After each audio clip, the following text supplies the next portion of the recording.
Deh, Pak. Iya.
Recording in progress.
Oke. Selamat pagi ya Spas Geng semua. Kita berjumpa kembali ya tadi setelah morning briefing bersama saya Roy. Namun kali ini di waktu yang sekarang ini ya kita di segmen Emiten Talk. Nah, jadi segmen Emiten Talk kali ini Surya Fajar Sekuritas akan berdiskusi langsung dengan satu perusahaan yang sedang dalam proses book building, yaitu PT Arsi Buana Travelindo Tbk dengan ticker code HAJJ. Nah, saya langsung ditemani dengan Presiden Director dari PT Arsi Buana Travelindo, yaitu Bapak Saiful Bahri. Bapak Saiful, selamat pagi. Apa kabar, Pak? Selamat pagi, Mas. Alhamdulillah, kabar baik. Oke, ya, minggu lalu sudah public expose Pak ya, tepatnya hari Rabu ya Pak ya. Alhamdulillah 1 Iya. Maret kemarin kita sudah lakukan public expo dan lancar acaranya. Alhamdulillah. Siap, dan di kesempatan kali ini kita akan berbicara atau membagikan informasi juga terkait rencana IPO dari Arsi Buana Travelindo. Mungkin sebagian dari Spas Geng ketinggalan atau tidak mengikuti public expose yang minggu lalu ya Pak ya. Sebagai pengingat untuk HAJJ sendiri ini dalam periode book building sampai tanggal 9 Maret ya bagi Spas Geng untuk diperhatikan. 9 Maret dengan rentang harganya itu di 140 sampai 145 rupiah per lembar saham. Jadi bagi Spas Geng yang tertarik atau masih ragu-ragu bisa nanti tulis pertanyaan di kolom komentar ya, langsung nanti dijawab oleh Bapak Saiful sebagai Presiden Director PT Arsi Buana Travelindo, sehingga Spas Geng semua juga merasa lebih yakin untuk subscribe di periode book building ini. Oke, kita mulai saja Pak Saiful. Mungkin dari saya biasalah latar belakang dari Arsi Buana Travelindo ini. Ini kalau saya lihat di webnya kan terbentuk di 2016.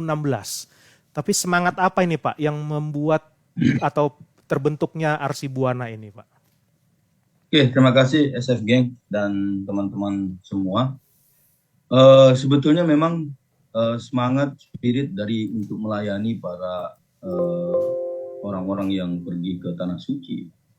Concern kita ingin lebih passion lagi di pelayanan.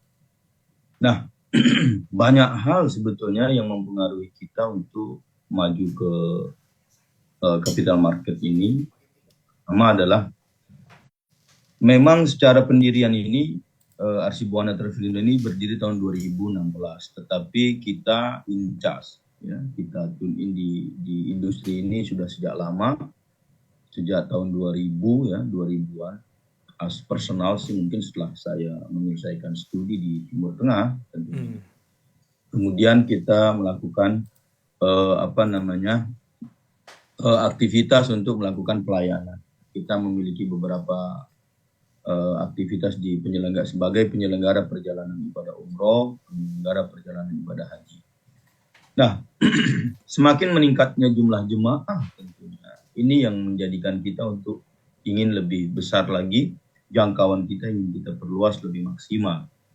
Ya, memang jadi berdirinya secara formal itu di 2016, tetapi person-personnya memang rata-rata sudah lama ya, pemain lama di bidang pelayanan umroh dan haji ini. Gitu. Baik, jadi sebenarnya secara legalitas saja, tapi kalau pengalamannya sudah lebih dari sebelum dari 2016 sudah berjalan Pak ya. Ya, kenapa ini saya tambahkan juga, kenapa menjadi menarik kami ingin melantai di bursa itu. Sejak tahun 2008 itu ada undang-undang di Indonesia yang menyatakan bahwa undang-undang nih Mas ya, PPU itu harus dimiliki oleh warga negara Indonesia dan non-muslim.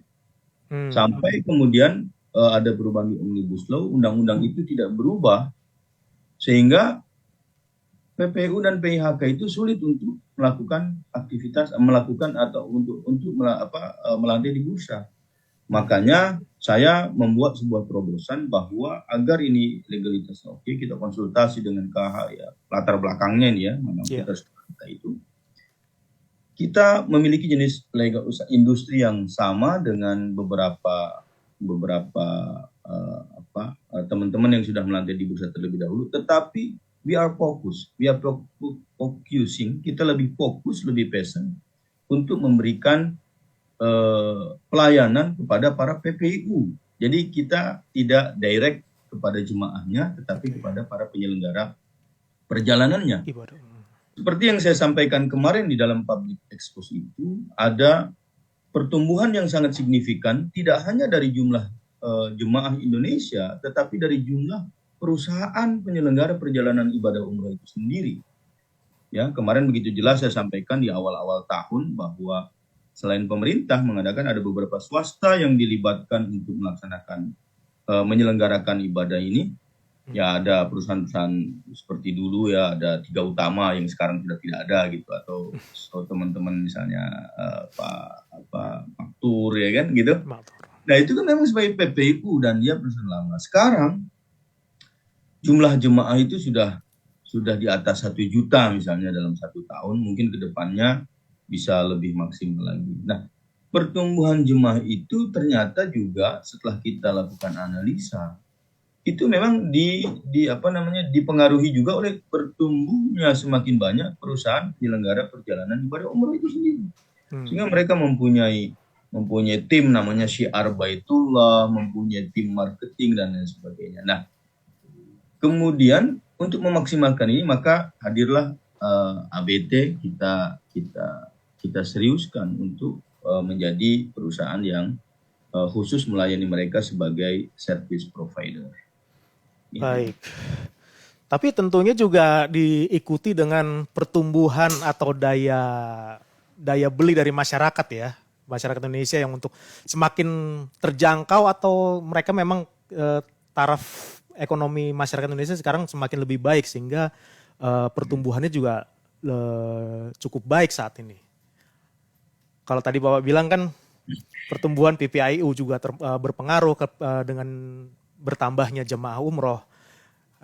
Tapi kan biaya juga nggak sedikit itu Pak ya. Iya, jadi memang begini. Ini memang unik ya. Saya tidak mengatakan unik masalah pertumbuhan. Ada kaitannya memang dengan daya beli masyarakat. It's okay. Tetapi karena perjalanannya adalah perjalanan religi, kadang-kadang dogma agama itu, dogma spiritnya lebih berbeda. Orang mungkin akan rela menjual asetnya hanya untuk sebuah keinginan pergi ke tanah suci, misalnya itu. Okay. Jadi ini saya mohon maaf, saya sangat kemarin itu begitu antusias ya, begitu atraktif, PD gitu ya. Ini harus kita berikan, harus kita maksimalkan harus kita maksimalkan industrinya dalam segi pelayanannya. Kenapa?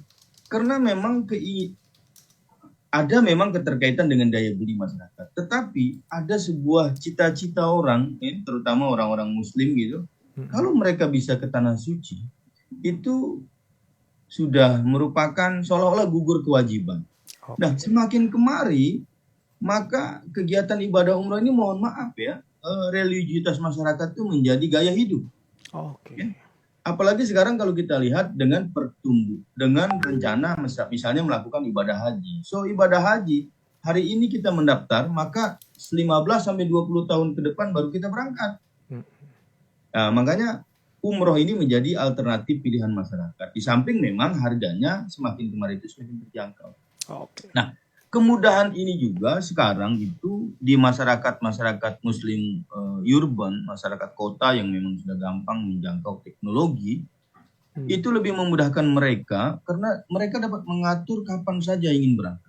Ya, dulu kita selalu membuat paket misalnya 9 hari, 12 hari. Sekarang orang bisa menentukan, saya mau 1 bulan di sana. Nah, jadi orang-orang tertentu misalnya yang usianya di atas sudah pensiun, biasanya mereka ingin lebih lama ya. Kira-kira itu. Nah, jadi memang ini banyak sekali faktornya kenapa jumlahnya semakin meningkat. Nah, saya tidak bicara efek dari pandemi ya. Kemudian ini menjadi multi efek, numpuk dan lain sebagainya. Tidak, tetapi memang animo, keinginan, suggest-nya dari masyarakat itu sendiri.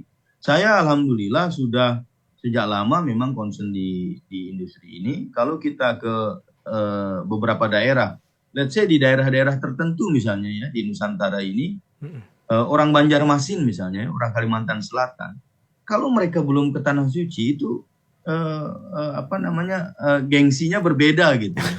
Oke. Kemudian banyak juga yang memaknai yang sudah sekali, dua kali itu, yang berkali-kali itu di sana bukan menjadi ibadah itu kan harus ditutup-tutupi misalnya. Tetapi buat mereka bahwa dia punya kesempatan berkali-kali ke sana itu merasa bahwa oh Tuhan mengizinkan gitu. Dia merasa disayang gitu. Jadi ada rasa pride yang seperti itu. Nah makanya captive-nya ini, marketnya ini luar biasa besar. Ya silakan teman-teman yang ada di industri keuangan, industri finansial, industri cek data ya. Sekarang yang udah daftar haji sudah berapa juta dan itu menjadi antrian yang luar biasa. Stok jamaah haji sekarang sudah terdaftar itu hampir 5 juta, mungkin lebih 5 juta ya. 5 juta orang. So yang bisa diakomodir oleh pemerintah Indonesia saat ini baru 200.000 sehingga antriannya sangat banyak. Maka alternatifnya adalah umroh yang memang unlimited ya, tidak dibatasi. Nah, kira-kira itu. Oke, baik Pak. Wah, detail sekali itu ya terkait penjelasannya. Pak, kalau untuk Indonesia sendiri, jamaah umroh dari Indonesia ini kita masuk penyumbang terbesar top 3 atau bagaimana sih Pak? Kalau di dunia tuh? Oke, terima kasih. Ini pertanyaannya bagus sekali. Ini jadi memang ABT ini haji ini. Ya. Haji ini mohon maaf nih Mas, saya bikin tickers yang lumayan effort lah. Kalau orang itu hasil diskusi juga ya. Haji itu kan haji. Ya, haji. Jadi dan pakai lingual English juga pakai tulisannya haji. Ya. Nah, untuk posisi Indonesia selama ini memang selalu berada di posisi kedua. Ya, setiap tahun tuh hampir mayoritas menurut data yang kita dapatkan itu selalu nomor 2. Nomor pertamanya itu memang di Pakistan. Pakistan tuh populasi penduduknya mungkin lebih besar Indonesia, tetapi memang hampir 99% ya di sana Muslim. Kedua, Pakistan itu kan secara darah kan memang syarif ya, artinya syarif itu masih ada hubungan darah lah dengan Saudi sebelum Al Saud ya, sebelum Al Saud. Jadi dekat. Kemudian jarak tempuh dia juga kan tidak seperti Indonesia. Artinya bisa dijangkau dengan 4 sampai 5 jam penerbangan ya. Jadi memang orang-orang yang berbahasa Urdu itu lebih dekat ke bahasa Arab. Jadi selama ini Pakistan nomor 1, kemudian Indonesia, keduanya biasanya dulu Iran. Kemudian Iran ada hubungan politik yang dengan ini, ada Mesir, kemudian Turki, India ya, India juga lumayan besar karena populasinya besar walaupun Islamnya lebih banyak Hindunya, tetapi di India juga lumayan besar.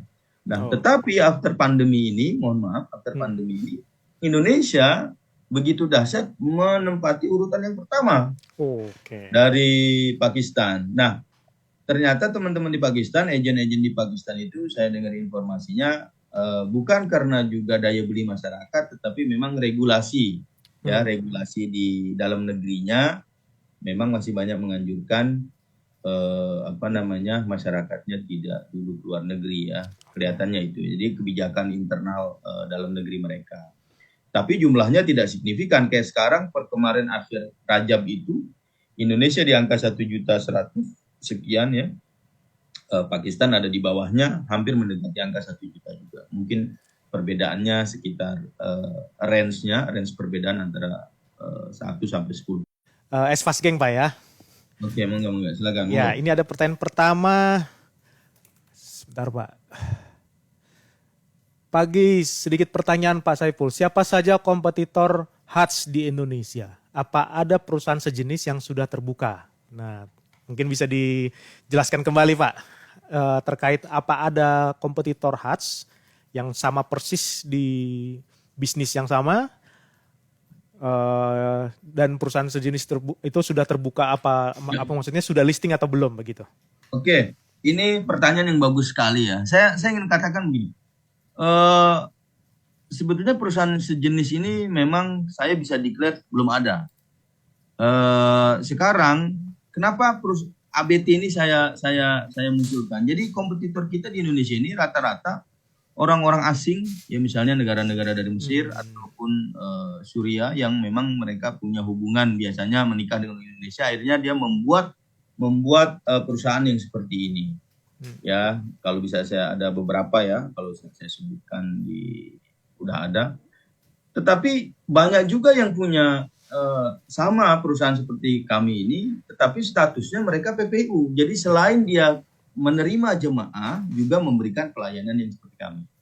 Jadi double. Kalau saya tidak, haji ini tidak menerima jemaah, tetapi only service provider. Jadi saya klien kita itu ya cuma 1.900 sekian PPU itu. Dan kemarin di Public Expose selama tahun sejak berdiri ini kita baru hanya melayani 102 perusahaan ya yang sudah membeli paket, sudah transaksi dengan kita itu datanya 102 PPU dan PIHK. Jadi masih sangat besar. Kalau saya sampaikan ada enggak perusahaan sama? Ada. Nah, kalau yang sudah melantai, yang sudah listing, saya bisa declare sampai saat ini belum ada. Ada beberapa emiten yang sejenis ya, misalnya PANR atau Bayu. Atau mungkin Pigijo ya, sama dengan apa tuh namanya travel penyelenggara ya travel. Yeah. Tetapi dia punya kekhususan sendiri. So misalnya Panorama dia punya aktivitas tour and travel, dia outbound, inbound misalnya dia. Ya Bayu Buana juga seperti itu kan, atau Pigijo yang punya spesial khusus, dia punya digital kemudian tur ke beberapa daerah ya, dia punya masing-masing sistem. Nah, kalau kita sama, tetapi passion kita adalah di service provider umroh dan haji. Oke. Gitu. Jadi saya bisa mendeklar yang passion ya kita kemarin seperti disampaikan oleh salah satu pimpinan sekuritas ya Pak Stefan tuh, kita bisa jadi benchmark ya, untuk industri ini gitu. Oke, menarik. Itu dia ya, semoga menjawab. Jadi saya kembali tekankan kalau Hajj ini hanya menyediakan service provider ke PPIU atau penyelenggara pelayanan ibadah umroh. Jadi tidak langsung kepada user Pak ya. User. Nah, kemarin saya ada di media itu ada bertanya, ini mau IPO kok dana macam-macam ya. Nah, jadi makanya saya harus sampaikan ke masyarakat gitu. Wah, ini nanti dananya begini kayak ada beberapa PPU yang memang beberapa tahun lalu ada bermasalah ya kan. Oke. Kita tidak berurusan dengan itu gitu kan. Iya. Ya, jadi insya Allah para investor, para pas geng ini, insya Allah nyaman lah. Oke, siap. Itu udah ada jaminan lah paling tidak dari Pak Saiful Basri ini. Ya, kita tidak direct jaminan itu tidak boleh. Iya. Baik. Pertanyaan berikutnya ini ada pagi Pak Saiful, izin bertanya, bagaimana strategi Hajj supaya dapat bersaing dengan para kompetitornya? Terima kasih. Nah, strateginya Pak untuk bersaing dengan kompetitor, tadi Bapak udah sebutkan kalau kompetitor yang sudah melantai belum ada, tapi kalau kompetitor sejenis yaitu PPI itu banyak. Nah, strateginya bagaimana Pak? Ya teman-teman sekalian, ya saya ingin menyatakan di sini gini. Jadi memang tadi saya ceritakan tentang masalah over demand dan kekurangan supply. Itu makanya strategi yang paling utama dan menurut saya fundamental adalah kita mau menambahkan aset. Ya, aset bukan liabilitas ya. Aset itu sesuatu yang bisa memberikan income. Kalau saya itu menerjemahkan aset kan gitu, sesuatu yang menerjemahkan. Makanya kita salah satu nanti ya di hasil IPO kita itu adalah untuk melakukan untuk sewa hotel dan sewa kamar dan sewa perlengkapan. Ya alhamdulillah kan seperti halnya kita sampaikan saat ini kita ada hotel di Mekah 1 ya, walaupun hotelnya bintang 5 tetapi itu merupakan fixed asset kita. Sehingga setiap saat kapan saja kita tetap memiliki income. Nah, ini dengan adanya kondisi kayak gini, pertama kita akan menambah slot kursi penerbangan, kemudian juga kita akan menambah slot kamar baik di Mekah atau di Madinah. Nah, tentunya saya memang di tahun-tahun awal ini menyampaikan kepada teman-teman di manajemen yang lain, kita ikuti sesuai dengan prospektus kita, proyeksi kita tahun pertama, tahun kedua, tahun ketiga dan seperti apa. Tetapi memang saya bersyukur alhamdulillah dengan adanya Hajj ini bisa listing di capital market di Indonesian Index ini Mm-mm. akan membuka peluang yang lebih besar lagi sehingga para teman-teman, para owners kamar ya di Mekah dan di Madinah akan melihat secara lebih objektif, secara lebih terbuka. Nah ini yang saya kira peluang yang peluang prospek yang diberikan kepada kami selaku emiten. Tentu ini kami tidak akan capek-capek menjelaskan kepada bukan calon investor, pada partner kerja kami bahwa bagaimana kami begitu serius melakukan pengembangan di industri. Oke, itu dia. Berangkat dari over demand tapi supply yang kurang, jadi ada strategi yaitu menambah aset tadi Pak Saiful katakan.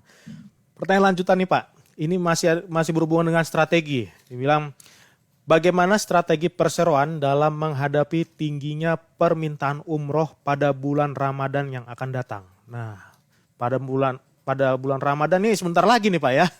Yes. Ada strategi-strategi khusus dan apakah memang trafficnya bakal tinggi sekali? Kita untuk strategi untuk bulan Ramadan tuh mohon maaf sebetulnya sudah kita persiapkan sejak 3 bulan yang lalu. Oke. Jadi kalau sekarang kondisinya ada yang pertanyaannya bagus sekali. Jadi kamar kita sold out. Bahkan pagi ini saya masih menerima dari afiliasi dari tim kita sendiri itu permintaan yang masih sangat tinggi. Kita memang kemarin hanya lakukan kontrak satu hotel di Mekah namanya Final Rehab, menambahkan yang sudah ada itu sebanyak 256 kamar. Ya paling sekarang sisanya tinggal 3-4% dan itu pun kondisinya sulit. Kenapa? Karena cara booking hotel di Mekah itu tidak day by day, tetapi kadang-kadang biasanya satu musim. 10 hari terakhir Ramadan, awal Ramadan, tengah Ramadan. Ya. Jadi kadang-kadang yang kosong itu hari ini ada 3 hari, ini malam ini kosong. Okay. Jadi sudah kita antisipasi dan mungkin di bulan Ramadan ini kita akan melayani sekitar 3-4 ribuan. Ya. Total jemaah PPU-nya sih mungkin sekitar 11 atau 12 PPU yang sudah lakukan reservasi kepada kita. Jadi paling sekarang yang akan kita persiapkan itu justru after Ramadan, ya.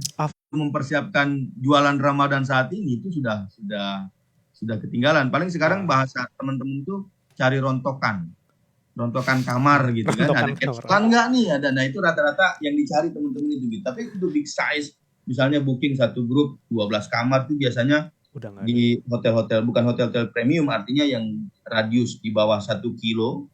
Atau 500 meter itu sudah rata-rata sold out. Ya. Okay. Paling ada melalui online ya tersedia 1 atau 2 kamar biasanya. Oke. Pak tadi Bapak bilang premium hotel itu dalam bentuk radius Pak ya, berarti di radius 1 kilo itu masuk kategori premium gitu Pak ya? Ya, jadi sekarang itu tadi. Dulu hotel untuk umroh di atas radius 500 meter itu jarang orang pakai, orang Indonesia. Karena memang okupansinya masih tidak terlalu seperti sekarang. Sekarang kan gini Mas persoalannya. Kalau ngikutin data properti di Mekah saja itu ada 380.000 kamar misalnya. Ya, tetapi yang datang itu kan ada sekian juta sehingga memang Saudi juga sudah membaca itu. Memang agak sulit gitu untuk menempatkan semua pengunjung itu di tempat-tempat yang premium.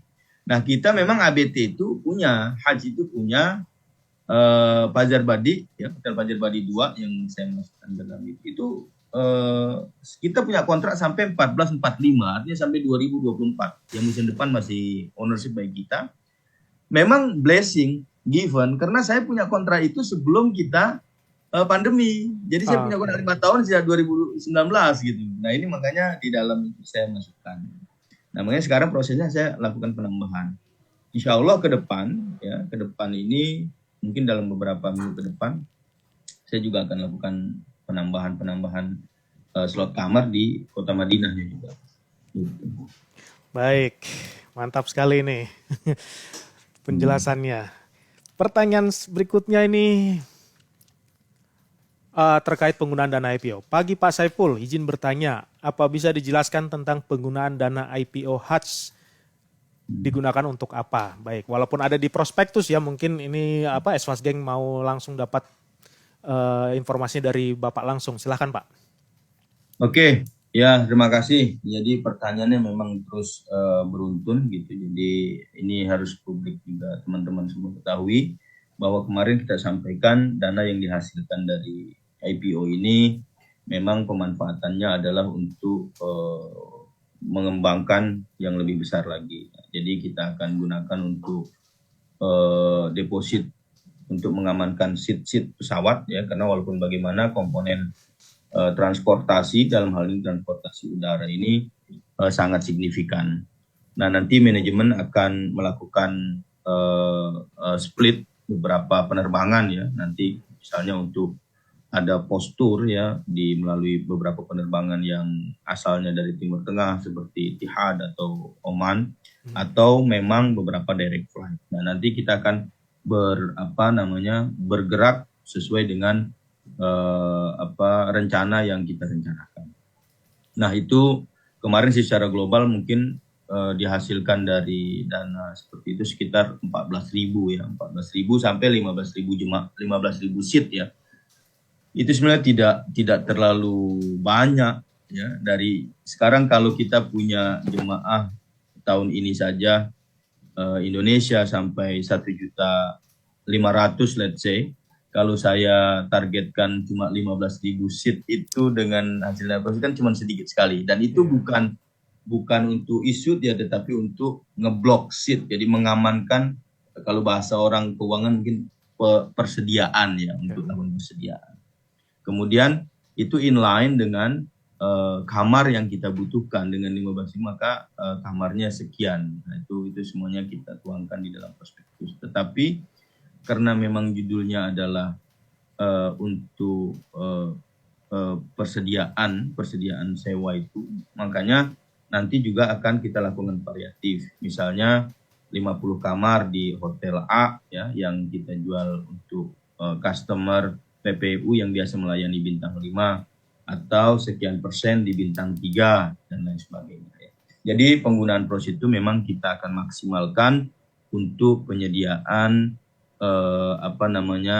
persiapan untuk musim 14-45 atau nanti akan digunakan pada kuartal kedua dan ketiga ya. Nanti akan dilakukan, karena kan memang musim umroh ini nanti Juni-Juli kan kepentok dengan perjalanan ibadah haji ya, nanti Juli akhir baru mulai umroh haji. Jadi memang ini fantastis, saya juga blessing, senang gitu. Pas bisa melatih di musim ini, mudah-mudahan tidak ada halangan, tanggal yang kita rencanakan di bulan Ramadan kita bisa pencet bel gitu. Jadi persiapan perseroan ini bisa lebih mantap gitu Mas ya. Amin. Mantap Pak. Ya, jadi selesai haji kita sudah bisa running gitu. Oke. Ya, menarik sekali. Ada pertanyaan lanjutan juga nih Pak. Selamat pagi Bapak, izin bertanya. Nah ini strategi lagi nih. Untuk strategi bisnis yang akan dilakukan HATS setelah IPO, apakah ada rencana menambah segmen usaha lainnya? Setelah IPO, strategi dari HATS apa Pak? Apakah ada rencana tambah segmen usaha? Gini. Memang yang sebelum saya mau melantai di bursa itu sama teman-teman tuh kita selalu berpikir tentang post IPO, bagaimana menjadi perusahaan publik yang kita harus selalu mengedepankan GCG, good corporate governance, kemudian keterbukaan, kemudian transparansi, ada hak-hak publik di situ. Gitu. Jadi yang pertama saya tekankan sama teman-teman itu adalah mentality, ya. Mental gimana kita mengembangkan perusahaan ini. Kalau perencanaan ke depan memang ada. Memang kita juga memiliki cita-cita tagline itu yang kita kawal ini tidak hanya perjalanan religius ansih umat Islam. Ya, teman-teman juga kemarin mungkin ada yang mengikuti saya kemarin waktu acara 2 minggu lalu ya, pas Islam tanggal 27 Rajab itu saya juga ada di Yerusalem ya. Kita memang aktif melakukan kegiatan di Yerusalem ya, di kota-kota suci umat Islamnya. Tetapi sekali lagi concern utama kita memang adalah di umroh haji. Ya walaupun kita ada di religi. Kedepannya karena memang kita juga harus bertanggung jawab kepada para pemegang saham. Saudi sedang membuka destinasi-destinasi wisata lain. Saudi ini sekarang sudah luar biasa, Pak. Iya. Kalau di Turki itu ada musim misalnya musim yang Allahu Akbar. Di Eropa itu misalnya ada musim semi, musim macam-macam. Di Saudi ada satu daerah namanya Tabuk gitu. Atau sekarang di Al-Ula, di Hada itu Madain Saleh. Kalau di Jordan ada Petra, atau di Mesir ada Ahram, ya, ada piramid. Saudi sekarang sudah punya Al-Ula, Madain Saleh. Kemudian Riyadh juga sudah seperti itu. Kemungkinan ke depan pasti kita akan lakukan inovasi-inovasi itu kalau itu karena itu sangat berpeluang yang luar biasa juga. Dulu exclusively Saudi hanya bisa dimasuki oleh umat Islam ke Mekah dan Madinah, tapi sekarang kita ya walaupun sudah ada beberapa orang-orang non Muslim yang saya kira sudah masuk begitu masif ya ke Saudi. Dia ada visa medicine, visa kunjungan biasa, turis dan lain sebagainya. Bahkan negara-negara tetangga kita Asia Tenggara seperti Malaysia, Singapura, dan Brunei itu visa umroh itu sudah jarang digunakan oleh mereka. Mereka rata-rata menggunakan visa tourism ya. Indonesia saja yang belum dibuka. Ya, itu mungkin pertimbangan negara masing-masing ya. Kenapa Indonesia belum dibuka gitu? Karena kalau Indonesia dibuka nggak berhenti orang ke Saudi kira-kira itu. Oke, menarik iya betul ya. Dengan Saudi sekarang yang lebih terbuka, ini peluang besar baik untuk Hajj juga ya. Iya betul. Oke, itu dia ya Esfas Geng. Jadi rencana ke depan setelah IPO untuk membuka segmen usaha terbuka karena peluang yang lebih besar dengan kondisi Saudi yang sekarang lebih terbuka. Baik, pertanyaan berikutnya. Ya terbuka Mas, kita alhamdulillah kan memang kemarin melewati pandemi. Pandemi yang kita lakukan ini mati total Mas. Makanya inovasi pasti akan selalu ada ya. Ya mudah-mudahan kita tidak menemukan pandemi ataupun kalaupun memang ada pandemi kita bisa lakukan inovasi yang lain kira-kira. Iya. Baik. Oke. Pertanyaan berikutnya, ini mana nih? Saya kehilangan list pertanyaannya nih. Selamat siang Pak. Wah, udah mengatakan siang nih. Izin bertanya, siapakah Perseroan sudah dimiliki? Apakah Perseroan sudah memiliki rencana pembagian dividen dalam waktu dekat? Wah, ini udah langsung ngomongin dividen nih Pak. Jika sudah ada, kira-kira kapan ya Pak? Terima kasih. Wah, ini terkait dividen. Apakah udah ada rencana? Ya, dividen itu kita punya rencana itu tahun 2025 Pak. Cuma 2025. Saya bilang gini, saya selalu sampaikan kita kan sesuatu yang tertulis itu kan maktub Pak. Jadi declare ya, once time kita punya ya makanya. Tetapi kan tidak menutup kemungkinan di akhir tahun ini setelah kita bisa juga kita lakukan itu kan, misalnya gitu. Ya agar masyarakat juga semakin mencintai, agar kita juga lebih transparan menyampaikan kepada kepada publik tentang perkembangan yang sedang ada gitu. Nah, saya kira kebijakan dividen memang akan dimulai pada 2025, tetapi sangat terbuka kemungkinannya untuk kita bisa lakukan lebih awal misalnya ya. Itu kan memang bisa saja kita lakukan. Kira-kira tapi kebijakan resminya memang di 2025. Oke, jadi yang resminya untuk Esfas Geng rencananya 2025 untuk buku 2024, tapi tidak menutup kemungkinan ada pembagian dividen yang lebih awal seperti kata tadi. Ya, sama kan seperti terungkap di laporan di LK sekarang gitu kan, Mbak. Nanti di LK Desember juga mungkin karena yang kita suguhkan kan sekarang baru di September, nanti di Desember mungkin juga dari CFO kami akan menginformasikan gitu. Apalagi sekarang sudah masuk ke kuartal pertama di tahun 2023. Ya, sebentar lagi Maret juga. Dan ini growth-nya bagus ya. Saya lihat perkembangannya bagus. Memang mohon maaf. Ya. Ini tadi saya sampaikan ke Mas, ini bersyukur juga gitu momennya pas gitu. Iya. Apalagi rencana kita bulan Ramadan gitu ya. Gitu. Kita bahkan banyak membuka program umroh after Ramadan. Ya, sampai selesai haji udah mulai start lagi. Jadi relatif insya Allah aman. Oke. Pendapatan kita lah. Siap. Itu dia ya untuk Esfas Geng. Apakah ada pertanyaan lagi? Saya cek dulu. Sepertinya udah nggak ada. Tapi saya mau sedikit mau mendapatkan insight nih daripada Pak Saiful nih Pak. Eh, Pasti ada dong yang namanya concern ya untuk atau halangan lah bagi HATS ini. Kalau di prospektus itu salah satunya adalah regulasi dari pemerintah Arab terkait kuota. Nah, Oh Mas, gini, iya gimana tuh Pak? risiko yang kita sampaikan itu memang risiko umum. Jadi Risiko. risiko industri ini pasti adalah post major. Post major, let's say apa? Gempa bumi, Mm-mm. peperangan, pandemi, itu tidak hanya terjadi pada industri kami, tetapi semua industri Semua. saya kira. Nah itu saja sebetulnya yang bisa menghambat aktivitas ini. Ada sekarang, memang saya selalu berbicara tentang VUCA ya, volatility-nya, uncertain-nya, ya kan kira-kira itu Iya, bisnis kan. iya. Kemudian banyak berita, banyak menceritakan informasi tentang misalnya jamaah gagal berangkat. Nah, Hmm. kalau jamaah gagal berangkat itu sebenarnya kan bukan pada pihak kami kan. Oke.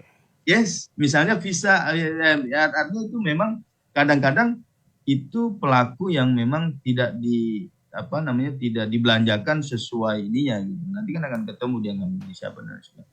Nah, jadi memang resiko yang ada di kami itu memang relatively kita minimalisir hanya terbatas pada itu tadi post major sebetulnya. Oke. Kemudian terkait regulasi ini memang ada dua bentuk, ada dua. Jadi regulasi dari negara tujuan dalam hal ini Saudi Arabia, kemudian ada regulasi dari pemerintah Indonesia. Mm-mm. Misalnya, sekarang Saudi sudah mendeklar sampai 2030 tidak ada namanya pembatasan kuota. Karena dia punya target sendiri per tahun itu 30 juta. Oh, Oh iya, semua orang tahu di dunia, tidak hanya iya. Espas Geng, tidak hanya Hajj, Iya. semua tahu. Saudi Vision itu apa? 30 juta orang per tahun pada tahun 2030. Jadi itu sudah menjadi big blueprint Saudi setelah dia mendeklar perusahaannya tidak menjadi perusahaan minyak lagi misalnya gitu, merubah kebijakan arah negaranya. Nah, dan itu semuanya dibantu oleh undang-undang. Kita pelajari step by stepnya bagaimana ini Saudi. Nah, sekarang tinggal ada regulasi yang kaitannya dengan internal kita dalam negeri. Misalnya sini dengan Kementerian Agama, kemudian ke Kementerian whatever lah gitu ya. Misalnya membatasi kunjungan ke luar negeri, harus menjaga devisa dan lain sebagainya misalnya gitu ya. Kalaupun itu terpengaruh tetapi tidak membuat kami going concern-nya habis. Nah, membuat kami tidak. Kenapa? Karena kita punya aset di sana yang bisa saja ditempati, digunakan oleh klien-klien yang lain, orang-orang dari negara lain. Oke. Nah, jadi alhamdulillah saya sudah memitigasi itu sebelum kita lakukan ini ke lebih besar untuk menjadi emiten ya di bursa. Kita diskusikan itu. Jadi saya benar-benar ingin investor ini aman ya. Investor ini kita tidak menjadi serapah orang gitu. Saya coba tidak hanya dari segi industrinya, tetapi dari segi psikologis dogmatisnya juga kuat, fundamentalnya. Saya selalu bilang, selagi Mekah Madinah ini masih ada dan orang Islam mau datang, ini nggak bakal. Orang bisnis yang lain misalnya resourcesnya habis, ya ininya bermasalah dan lain sebagainya. Makanya concern kita itu tetap kepada khidmat, ya, kepada pelayanan, kemudian bisnis yang sesungguhnya misalnya itu tadi. Yang penting kita punya kamar hotel gitu. Mau perubahan digital, perubahan teknologi apapun, saya bilang orang kalau sudah sampai satu tempat pasti dia membutuhkan tempat tinggal. Iya. Ya. Kemudian orang pasti membutuhkan alat yang untuk bisa mengantarkan dia dari satu tempat, yaitu transportasi tadi ya, dalam hal ini flight. Jadi sebenarnya industri ini, bisnis ini yang dikerjakan oleh Hajj atau ABT ini sangat terang benderang gitu. Ya. Nah, Siap. Kira-kira itu mungkin tidak ada ya, mungkin yang saya sampaikan ini terlalu gamblang ya. Memang ya saya sebenarnya begini, saya pengen juga semuanya tahu gitu kan. Iya. Insya Allah tidak ada yang kita, memang begitu kondisinya. Iya. Kemarin saya mau cerita Mas. Ya, gimana itu Yang Pak? kemarin saya cerita belum selesai, masih ada waktunya ya. Oh, Sorry. nggak apa-apa. Lanjut terus Pak. Kita nggak Ya, ada terbatas. saya kemarin habis nonton semifinal Piala Dunia, Prancis lawan Maroko. Oke. Pagi-paginya saya sarapan di atas hotel Marwah Rotana namanya, Raihan Marwah Rotana. Itu memang setelah sholat subuh itu memang menghadap ke Masjidil Haram. Jadi orang berbarengan, orang pada bubar sholat, saya udah ada di hotel. Sama teman saya kemudian aslinya orang Tunis. Dia agent juga, kalau di kita ini PPIU lah, Iya. negara perjalanan. Orang kawan dari Tunis berdua, saya bertiga. Dia main tebak-tebakan sama saya, Saiful, itu berapa orang ada di bawah? Di bawah itu maksudnya berapa orang nih yang sholat subuh? Ayo waktu itu bilang 200.000 lah paling, saya bilang gitu kan. Tapi menurut dia beda, itu ada sekitar 250 sampai 300.000 lah dia bilang gitu. Karena tausu'ah, kapasitas yang kita jangkau mata kita ini cuma ada di arah sini, belum arah sananya dia pikir gitu. Oke. Ya, saya sampaikan ya mungkin sekitar itu. Dia cuma bilang, kamu kan mau IPO. Ya saya cerita sama dia, memang kita lagi proses di bursa. Kamu tahu nggak? Itu Qatar ingin menjadi tuan rumah Piala Dunia itu harus mengajukan beberapa tahun sebelumnya kepada FIFA. Dia bilang gitu. Dan tahu nggak, semalam kita nonton udah Maroko kalah itu, nonton berapa orang yang nonton? Cuma 75.000 kapasitas stadion. Dia bilang gitu. Hari ini kita menyaksikan orang yang sholat subuh di Masjidil Haram itu hampir 300.000. Dan Saudi itu nggak pernah minta proposal untuk menjadi panitia itu gitu. Kira-kira gitu. Oke. Disampaikan sama dia, 300.000 itu not today. Every day, setiap hari. Bahkan di waktu-waktu tertentu dia bilang, sorry, di bulan Ramadan itu bisa nyampe 3 juta Masjidil Haram ini. 2.800.000 kapasitasnya. Kan begitu, sampai ke jalan Pak. Orang sholat. And then not only, bukan hanya 1 tahun, setiap Ramadan seperti itu. Jadi kalau kita punya, ya ini kita ada bicara peluang bisnis. Saudi kurang apa coba kira-kira itu. Nah makanya kalau saya bercerita tentang ekosistem ini sama teman-teman yang concern di capital market, di industri keuangan gitu, ini memang peluangnya luar biasa, Pak. Betul. Kenapa yang menangkap peluang ini? Mohon maaf, hotel di depan Masjidil Haram itu namanya hotelnya apa? Hilton. Di sebelah kanannya siapa? Intercontinental. Di depannya lagi siapa? Pullman, Accor Group kan? Iya. Mereka yang sudah besar. Kita ini Indonesia apa? Cuman tinggal di situ aja, tapi kita nggak punya. Gitu, kira-kira. Nah makanya ini peluang. Saya selalu bilang, teman-teman banyak yang support dari luar negeri. Dari ya teman-teman agent di luar Indonesia, karena memang saya lama di Saudi. Gitu. Ayo kita kabir, kita besarkan jangkauan kita. Gitu. Makanya dengan caranya saya kira itu kita harus lebih banyak memiliki resources. Gitu. Makanya mudah-mudahan dengan melantai ini Indonesia lebih